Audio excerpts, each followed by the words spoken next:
Get Gotti trata básicamente de la historia de cómo el FBI acabó finalmente con el jefe de la mafia, John Gotti. Es interesante porque el documental de Netflix cuenta la historia desde dos puntos de vista, el de las fuerzas del orden y el de los miembros de la mafia que trabajaban estrechamente con Gotti. Hitos de esta historia se pasan por alto o faltan por completo, ya que la plataforma de streaming parece haber ocultado partes de la historia de John Gotti. He aquí 5 de ellas. El ascenso de Gotti al poder. Get Gotti comenzó a mediados de los 80, cuando John Gotti ya había eliminado a su predecesor, Paul Castellano, a finales de 1985. Ese fue un momento decisivo en su vida, ya que se hizo con el control de la familia criminal Gambino. Sin embargo, el viaje de Gotti para establecerse primero como socio y luego como capitán de la banda es igual de convincente porque nos ayuda a entender de dónde venía. En 1940, John Gotti nació en un mundo de pobreza y lucha en las arenosas calles del Bronx, Nueva York. Criado en un barrio obrero italoamericano, Gotti aprendió rápidamente las duras realidades de la vida. Pero fue allí donde también descubrió el atractivo de las calles y el poder que conllevaba una vida de delincuencia. Muy joven, Gotti se sintió atraído por el mundo del crimen organizado.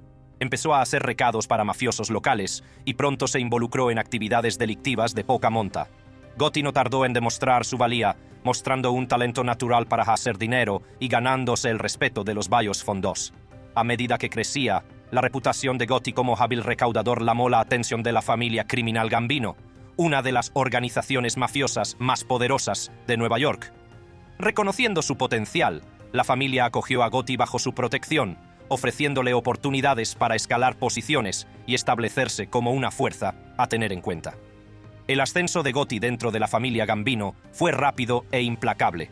Rápidamente se convirtió en uno de los que más dinero ganaba, involucrado en varias empresas delictivas como la usura, el juego ilegal y el tráfico de drogas. La capacidad de Gotti para generar riqueza y su inquebrantable lealtad a la familia le granjearon a la perfección su personalidad suave y sofisticada. Es mucha información para digerir en un par de minutos, así que permítanme desglosarla un poco. En las arenosas calles de East New York, Brooklyn, un joven John Gotti se vio arrastrado a una vida de delincuencia a una edad temprana. Siendo adolescente, se convirtió en líder de una banda local conocida como los Fulton Rockaway Boys, donde rápidamente se ganó una reputación por su inteligencia callejera y su intrepidez. En esa época, Gotti se cruzó en su camino con la famosa familia criminal Gambino, una de las organizaciones delictivas más poderosas y temidas de Nueva York. El carisma y la capacidad natural de liderazgo de Gotti llamaron la atención de la familia Gambino, que vio potencial en el joven advenedizo. Reconocieron su habilidad callejera y su capacidad para imponer respeto a sus compañeros. Gotti no tardó en iniciarse en el mundo del crimen organizado, convirtiéndose en un socio de confianza de la familia Gambino. A medida que su relación con la familia Gambino se intensificaba, empezó a comprender el poder y la influencia que conllevaba formar parte de una organización tan conocida. No tardó en conocer los entresijos de los bajos fondos de Lampa, navegando por la compleja red de alianzas, rivalidades y actividades ilícitas que definían a la mafia, pero las ambiciones de Gotti no se detuvieron ahí. Tenía la vista puesta en ascender en el escalafón de la familia Gambino, ansioso por hacerse un nombre y dejar su huella en el mundo criminal. Con su encanto natural y su magnética personalidad, Gotti se ganó rápidamente la confianza y el respeto de sus superiores, incluido el líder de la familia, Carlo Gambino. Sin embargo, el ascenso de Gotti no estuvo exento de dificultades. Se enfrentó al escrutinio constante de las fuerzas del orden, decididas a acabar con la poderosa familia Gambino. La implicación de Gotti en actividades delictivas le enfrentó con frecuencia a la ley, lo que se tradujo en una serie de detenciones por delitos menores. Entre los 18 y los 26 años, Gotti entró y salió de la cárcel, enfrentándose a cargos que iban desde el robo a la agresión. A pesar de estos contratiempos, la reputación de Gotti siguió creciendo en el mundo de Lampa. Su habilidad para navegar por el sistema legal y evitar graves consecuencias le valió el apodo de Don Teflón, ya que los cargos penales parecían resbalar sobre él sin pegarse. En 1968, las actividades delictivas de Gotti dieron un giro más serio cuando fue detenido por agentes de la Oficina Federal de Investigaciones, FBI, acusado de secuestro de camiones y robo de cargamentos. Se declaró culpable de los cargos y fue condenado a 3 años en una prisión federal. Esto marcó un punto de inflexión en la vida de Gotti, que se dio cuenta de la importancia de mantener contactos e influencias incluso entre rejas. Durante su estancia en prisión, la reputación de Gotti siguió creciendo. presuntamente sobornó a funcionarios de prisiones y guardias, lo que le permitió salir del centro penitenciario de Green Haven, al norte del estado de Nueva York. Estas salidas no autorizadas brindaron a Gotti la oportunidad de reunirse con otros mafiosos en restaurantes de Nueva York e incluso de visitar su casa en el barrio de Howard Beach, en Queens. Fue durante estas reuniones secretas cuando Gotti consolidó su posición dentro de la familia Gambino y forjó alianzas que resultarían cruciales para su éxito futuro. El mentor de Gotti, Agnello Della Croce, reconoció su potencial y lo tomó bajo su protección. Della Croce, que controlaba casi la mitad del sindicato, vio en Gotti a un protegido y lo preparó para el liderazgo. Bajo la tutela de Della Croce, Gotti perfeccionó sus habilidades como mafioso, aprendiendo los entresijos del mundo criminal y ganándose el respeto de sus compañeros. La importancia de Della Croce en los sucesos de 1985 fue mucho mayor que la mera orientación de Gotti. Según cuenta la historia, antes de que Carlo Gambino falleciera, nombró a su cuñado, Paul Castellano, su sucesor al frente de la familia. Pero aquí había un pequeño problema. Se suponía que el mentor de Gotti, Della Croce, era el siguiente en la línea. Castellano no era un tipo cualquiera, también era un hombre hecho, pero a los ojos de Della Croce y Gotti era el enemigo, al menos hasta cierto punto. Sin embargo, el hecho de que Gotti esperara a que Della Croce hubiera muerto para atacar a Castellano solo demostraba que el Dapper Don siempre tuvo la intención de incitar a la violencia y asumir su puesto en la cabeza de la mesa, en lugar de cedérselo nunca a su mentor. El camino de Paul Castellano hacia la sucesión. Quiero dedicar un momento a hablar de Paul Castellano porque, más allá de ser el catalizador del ascenso de John Gotti a una mayor fama y notoriedad, el viaje de Castellano fue paralelo al de Gotti y añadió un poco más de profundidad a toda esta historia. Nacido de padres inmigrantes sicilianos, el viaje de Castellano comenzó a principios del siglo XX. Su padre, carnicero, le inculcó los valores del trabajo duro y la lealtad.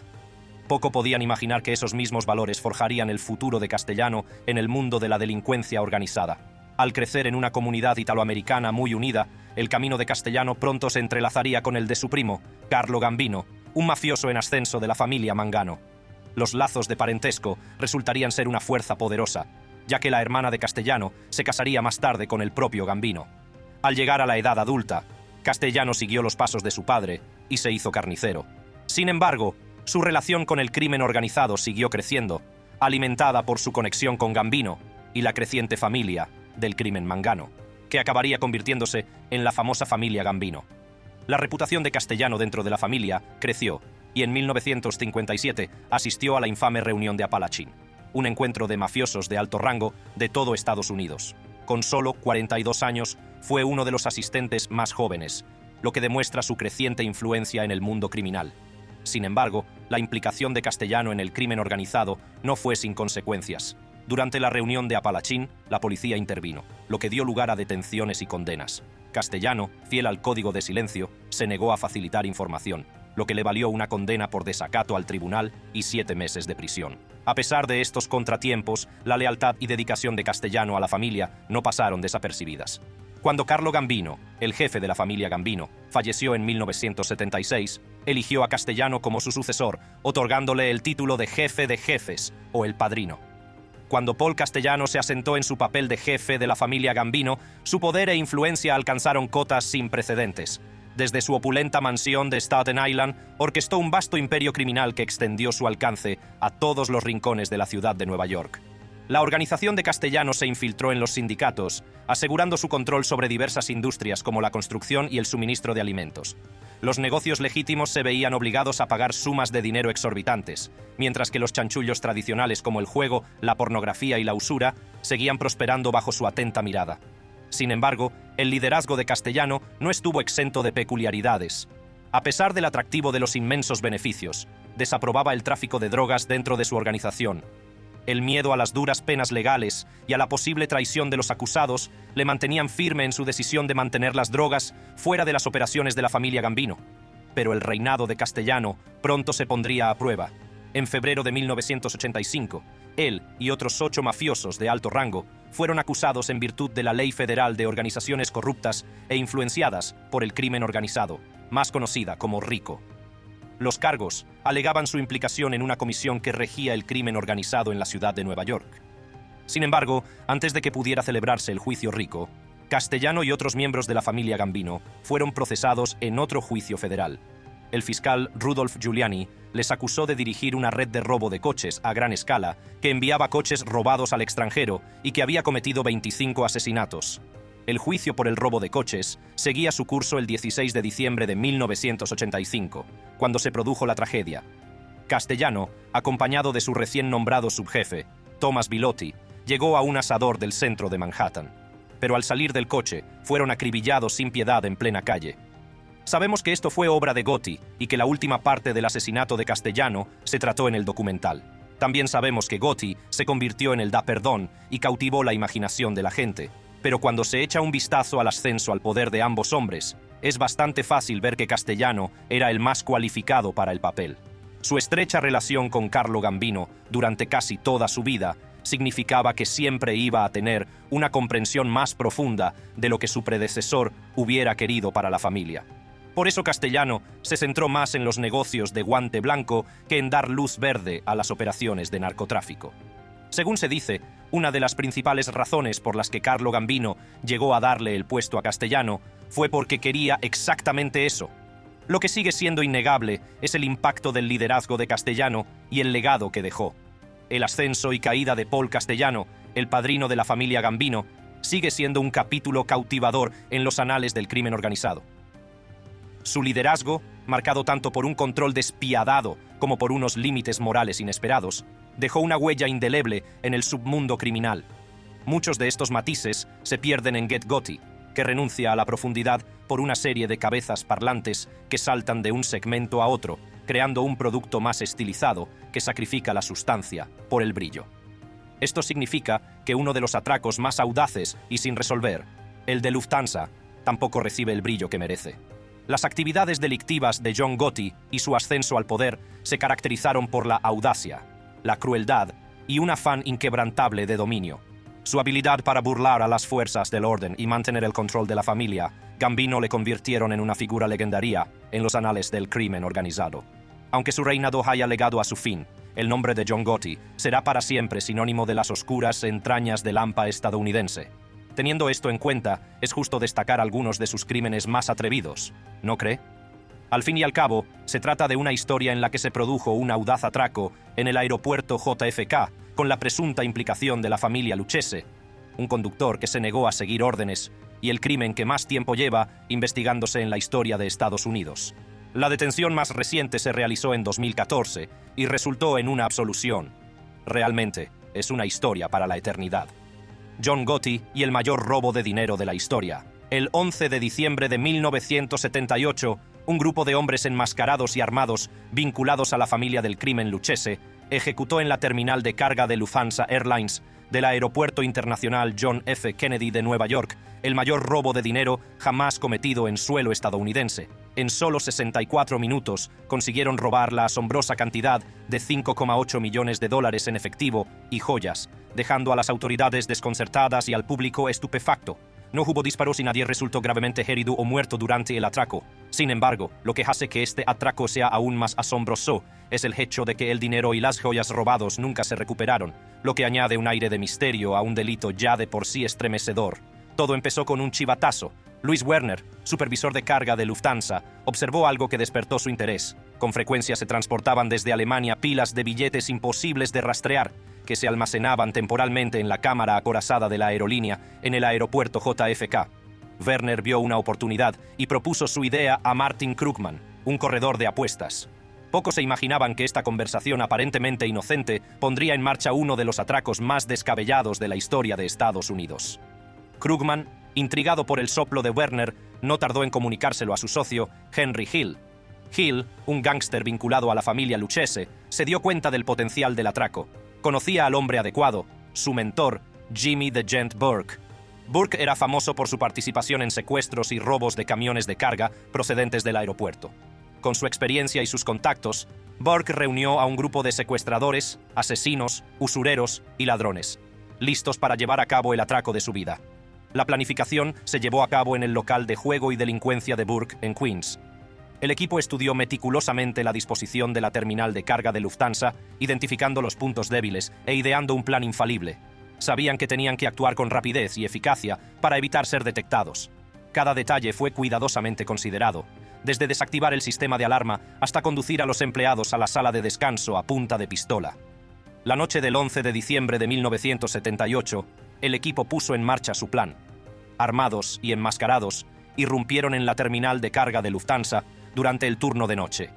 El elemento sorpresa estaba de su lado y rápidamente se hicieron con el control de la situación.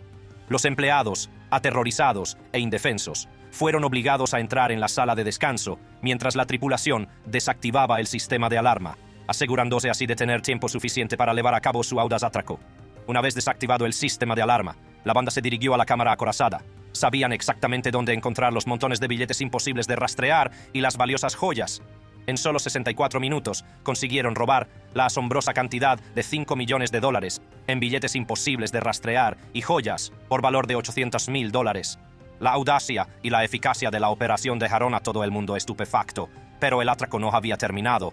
La banda tenía que asegurarse de que la huida se desarrollara sin contratiempos y de que el botín llegara a buen puerto. Habían planeado todo lo posible, incluida la necesidad de transferir el dinero y las joyas robados a otros coches, en un almacén propiedad nada menos que de John Gotti, una estrella emergente en el mundo del crimen organizado. En su huida, dejaron tras de sí un rastro de empleados aterrorizados y una terminal de carga sumida en el caos. La audacia de sus acciones solo fue igualada por su capacidad para desaparecer en la noche, dejando a las autoridades tratando de desentrañar lo que acababa de ocurrir. Y así, el atraco a Lufthansa llegó a su fin, al menos en lo que se refiere al robo en sí. Nadie sabía que este audaz crimen era solo el comienzo de una serie de acontecimientos como estaba previsto. Burke lo consideró un lastre y decidió eliminarlo. Edwards fue encontrado muerto, con una bala en la cabeza, ejecutado por su error. Ese desguace pertenecía a John Gotti, pero Edwards se metió en el negocio por su cuenta y lo pagó con su vida. Pero la sed de sangre de la banda no se detuvo ahí. Burke apuntó a su antiguo compañero de celda, Louis Roast Beef Cafora, y a su esposa Joanna. La pareja había estado blanqueando el dinero del atraco, y Burke temía que se convirtieran en un lastre. Los Cafora desaparecieron sin dejar rastro. Sus cuerpos nunca fueron encontrados. Las actividades delictivas de la banda tampoco pasaron desapercibidas para los criminales rivales.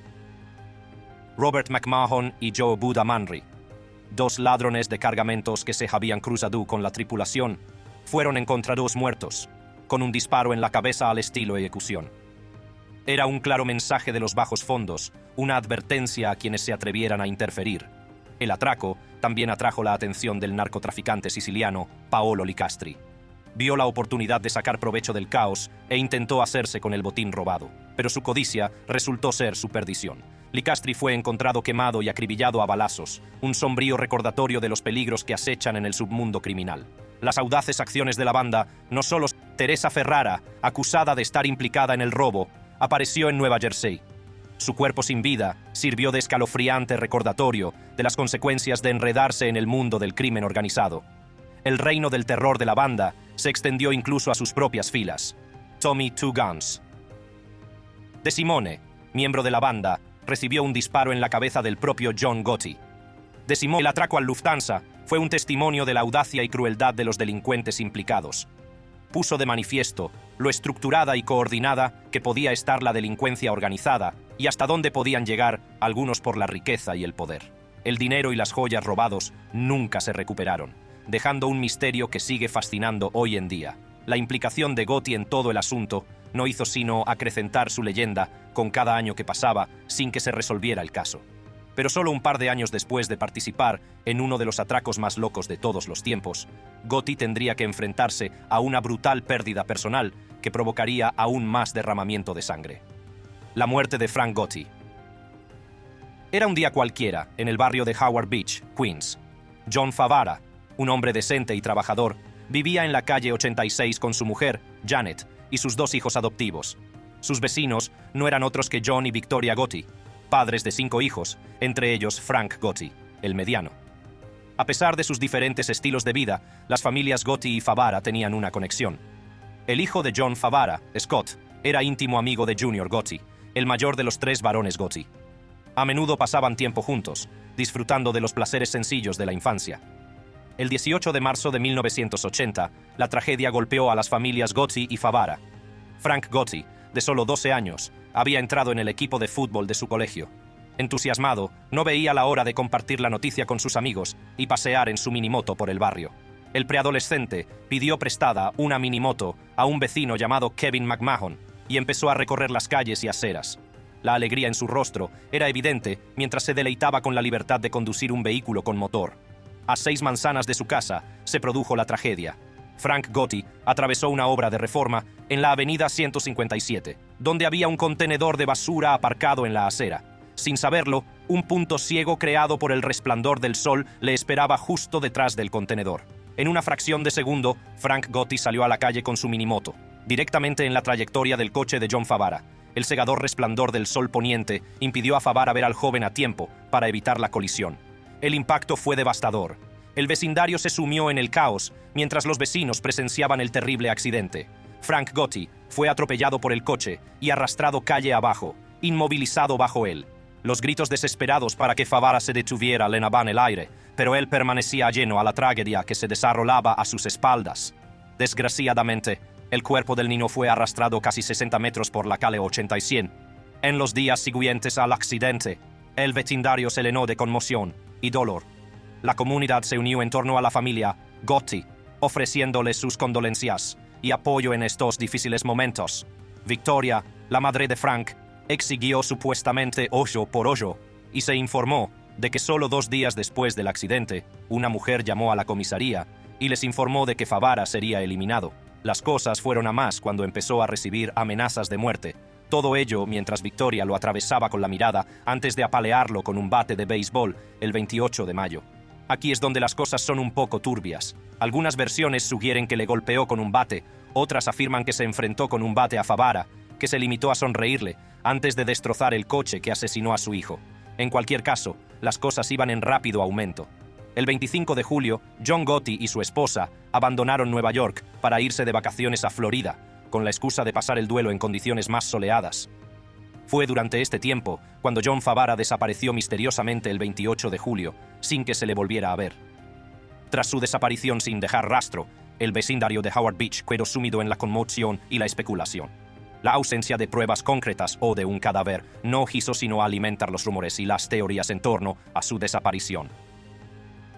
Las autoridades iniciaron una investigación sobre la desaparición, pero sus esfuerzos dieron escasos resultados. A pesar de los interrogatorios y las búsquedas, no se produjo ningún avance en el caso. La falta de pruebas dificultaba la determinación de lo que realmente le había ocurrido. Dada la creciente prominencia de John Gotti en la mafia de Nueva York, muchos especularon con que su participación en el crimen organizado desempeñaba un papel en la desaparición de Favara. Se creía que la familia Gotti buscaba venganza por la muerte de su hijo y orquestó la desaparición de Favara. A lo largo de los años surgieron diversos rumores y teorías sobre el destino de John Favara. Algunos afirmaban que fue enterrado en un cementerio mafioso de Ozone Park, mientras que otros creían que fue sepultado en hormigón y arrojado al mar.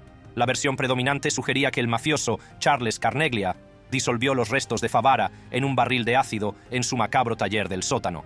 También se rumoreó que el hermano de John Gotti, Gene Gotti, estaba entre los mafiosos implicados en el secuestro y asesinato de John Favara. Sin embargo, estas afirmaciones nunca han sido probadas y la verdad sigue siendo esquiva.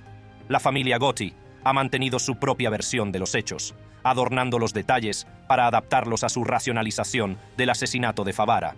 Afirman que Favara estaba borracho y circulaba a gran velocidad en el momento del accidente, arrastrando a Frank Gotti una distancia considerable antes de detenerse. A pesar de las afirmaciones de la familia Gotti, la investigación policial concluyó que el conductor, John Favara, no había hecho nada malo. Las autoridades determinaron que Frank Gotti se había metido con su minimoto en la calle y Favara tuvo pocas posibilidades de dar un volantazo o evitar la colisión. La hermana de Frank Gotti, también llamada Victoria, ha expresado su punto de vista sobre los hechos. Escribió: «Es humano querer vengarse de alguien que hace daño a tus seres queridos. Solo desearía que Favara hubiera mostrado algo de remordimiento, algo de respeto. Creo que hoy estaría vivo si lo hubiera hecho». Victoria afirma que la falta de remordimiento y respeto de Favara provocó su trágico destino. A pesar de los diversos relatos y rumores, la verdad sobre la desaparición de John Favara sigue siendo un misterio. Es posible que su destino nunca se conozca del todo, ya que nunca se han encontrado sus restos. La familia Gotti ha mantenido su silencio, dejando el caso sin resolver y envuelto en especulaciones. Pero el comentario de la esposa de John Gotti, cuando fue interrogada sobre el asesinato, es revelador. Dijo: «No sé qué le pasó, pero no lamento que le pasara algo. Nunca me envió una tarjeta, nunca se disculpó, ni siquiera arregló su coche». La desaparición de John Favara tuvo un profundo impacto en su familia. Su viuda, Janet, falleció en 2000 sin saber nunca la verdad sobre el destino de su marido. Su hijo, Scott, ha luchado con la retorcida idea de que su padre merecía el fin inspirado por Gotti. Sin una tumba que visitar el Día del Padre durante más de 30 años, Scott sigue luchando contra la pérdida de su padre y las preguntas sin respuesta en torno a su desaparición. Se ha pronunciado sobre el carácter de su padre, describiéndolo como un gran hombre, más de lo que nadie podría imaginar. Sammy The Bull acaba con Gotti. A pesar de salir airoso de varios juicios en la década de 1980, gracias a la manipulación ilegal de testigos, la intimidación y los sobornos monetarios, Gotti, también conocido como el Don de Teflón, parecía intocable. Pero el FBI, implacable en su búsqueda de justicia, siguió construyendo casos contra él. Y fue durante este tiempo cuando se aseguraron la ayuda de los otrora leales socios de Gotti, incluido Sammy The Bull Gravano. Gravano, conocido por su participación en la familia criminal Gambino, comenzó su carrera delictiva como socio de la familia criminal Colombo.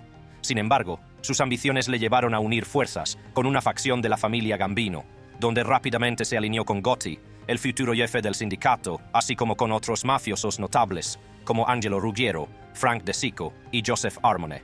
Fue este grupo de socios de los Gambino el que acabó ayudando a Gotti a llevar a cabo el audaz asesinato de Paul Castellano en 1985. Una vez eliminado el jefe de los Gambino, Gotti asumió el control del sindicato y recompensó a Gravano por su contribución al golpe. La lealtad y dedicación de Gravano no pasaron desapercibidas, y fue ascendido a capitán, y finalmente a consigliere, convirtiéndose en un consejero y mediador de confianza dentro de la organización. A finales de los 80, Gravano había alcanzado el rango de subjefe de la familia Gambino, consolidando su posición como una de las figuras más poderosas del mundo del crimen organizado de Nueva York. Sin embargo, las tensiones entre Gravano y Gotti empezaron a hervir, lo que provocó un giro inesperado en los acontecimientos que cambiaría para siempre el curso de su relación. Al oír comentarios despectivos de Gotti sobre él, Gravano se encontró en una encrucijada. En un movimiento que sorprendió a la comunidad mafiosa, Gravano decidió testificar a favor del FBI, rompiendo un juramento de sangre y convirtiéndose en el miembro de más alto rango de las 5 familias en cooperar con la policía. La decisión de Gravano de ayudar a los federales a capturar a Gotti tuvo sus propias repercusiones. No solo se convirtió en un hombre marcado dentro de la familia criminal Gambino, sino que también se enfrentó al dilema moral de traicionar el código de silencio que había gobernado la mafia durante generaciones. El testimonio de Gravano demostraría ser un punto de inflexión en la lucha contra el crimen organizado, ya que aportó pruebas cruciales que, en última instancia, condujeron a la caída de Gotti. Y con Gotti entre rejas, la otrora poderosa familia del crimen Gambino quedó sumida en el caos. Las acciones de Gravano habían hecho añicos la ilusión de invencibilidad que rodeaba a Gotti, y las repercusiones se dejarían sentir en todo el submundo criminal. Pero, ¿qué fue de Sammy The Bull Gravano después de su papel fundamental en la caída de John Gotti? Como se muestra en la docuserie de Netflix Get Gotti, John Gotti fue condenado a cadena perpetua sin posibilidad de libertad condicional en 1992. 2 años después, le tocó a Gravano enfrentarse a las consecuencias de sus propios crímenes. A pesar de su cooperación con las autoridades, el antiguo subjefe fue condenado a 5 años de prisión. Aunque el testimonio de Gravano contra Gotti le ayudó sin duda a conseguir una condena menos severa, su larga relación con la mafia y su alto cargo en la familia Gambino no le permitieron eludir la cárcel por completo. Es importante señalar que la confesión de Gravano durante su juicio reveló su implicación en al menos 19 asesinatos. Sin embargo, en comparación con otros socios de los Gambino, Gravano recibió una sentencia relativamente indulgente. En el momento de su condena, ya había cumplido 4 años y en total pasó menos de 1 año más entre rejas. Tras su puesta en libertad, Gravano tomó una decisión importante que marcaría la siguiente fase de su vida. Se incorporó al Programa de Protección de Testigos, una iniciativa gubernamental diseñada para proporcionar nuevas identidades y protección a las personas que cooperan con las fuerzas de seguridad. El programa pretendía mantener a Gravano a salvo de posibles represalias por parte de sus antiguos socios de la familia criminal Gambino. Sin embargo, el paso de Gravano por el Programa de Protección de Testigos fue efímero. Aproximadamente 1 década después del juicio a Gotti, volvió a tener problemas con la ley.